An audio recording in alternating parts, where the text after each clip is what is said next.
يا أيها الذين آمنوا توبوا إلى الله توبة نصوحا ওহে বিশ্বাসীরা তোমরা তাওবা করো, তাওবায়ে নাসুহা করো, এমন তাওবা করো যে গুনাহ ছাড়ার পরে আর গুনাহ করবা না। এমন তাওবা যদি করতে পারো আমি আল্লাহ তোমাকে সাথে সাথে পূত পবিত্র বানায় দিব।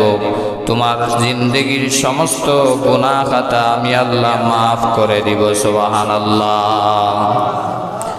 এই জন্য কলিজার টুকরা যুবক ভাইয়েরা, পাপ হয়ে যাইতে পারে, গুনাহ হয়ে যাইতে পারে, অপরাধ হয়ে যাইতে পারে, তাই বলে ঘাবড়ানো যাবে না।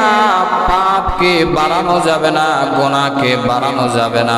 সাথে সাথে মাওলার দরবারে হাত তুলে নামাজ পড়ে সাথে সাথে তাওবা করে ফেলতে হবে। তাওবাকারীদেরকে মহান আল্লাহ ভালোবাসেন।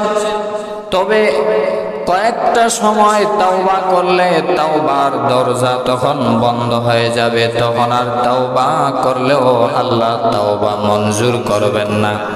এক নম্বরে বাদাল গারগারা, মৃত্যু যখন ঘনিয়ে আসবে, সাকরাতে মউত যখন শুরু হয়ে যাবে, তখন আর তাওবা করলে আল্লাহ তাওবা অ্যাকসেপ্ট করবেন না, মঞ্জুর করবেন না। সারা জীবন আকাম কুকাম করে আর মরার সময় হুজুরে দিয়া তাওবা করে, আসে না নাই? তখন মৃত্যুকালীন সময়ে তাওবা কবুল হবে না। জীবনে চলা অবস্থায়, গুনাহ করা অবস্থায় যদি বান্দা তাওবা করতে পারো আমি আল্লাহ মঞ্জুর করে নিব। আর দুই নাম্বার হলো বাদাতুল আশ-শামসি মিন মাগরিবিহা, সূর্য পূর্ব দিক থেকে উঠে এখন, কিন্তু একদিন এমন এক সময় চলে আসবে যেই দিন সূর্য আর পূর্ব দিক থেকে উঠবে না। পশ্চিম দিগন্ত থেকে যেই দিন সূর্য উদিত হবে, এরপরে আর তাওবা কবুল করা হবে না।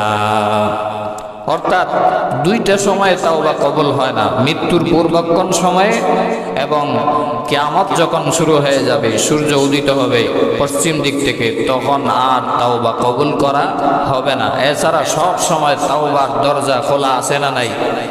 রাত দিন 24 ঘন্টা